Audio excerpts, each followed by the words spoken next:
Imaginez que l'humanité soit consultée sur ce qu'elle veut vraiment. Voici ce qu'elle a répondu.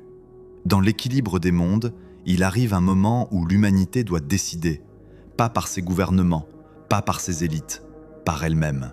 Une question lui a été posée. Que voulez-vous, vraiment? Elle a répondu en 7 piliers. La dignité humaine est sacrée et inviolable. Personne ne peut être traité comme un moyen, une marchandise ou un nombre. Aucun pouvoir, aucune circonstance, aucune nécessité économique ne peut justifier la négation de la dignité d'un être humain. C'est le socle sur lequel reposent les 6 autres piliers. Le droit à la vie, la santé, l'eau, la nourriture. Les besoins vitaux ne sont pas négociables. Personne ne meurt parce qu'il est pauvre. L'accès à l'eau, aux soins, à la nourriture est garanti par principe, pas par charité.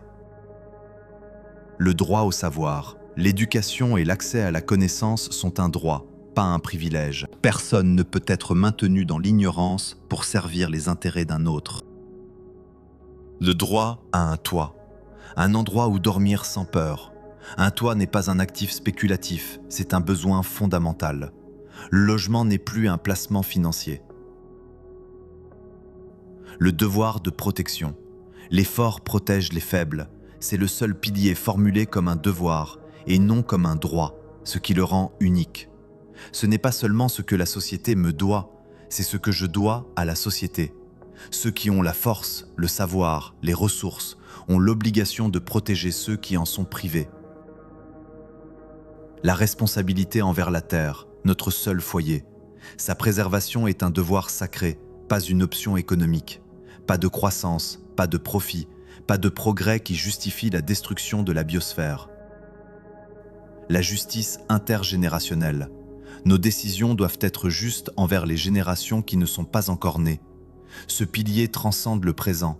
Il s'oppose à la logique de l'extraction immédiate, du court terme, de la dette transmise sans choix.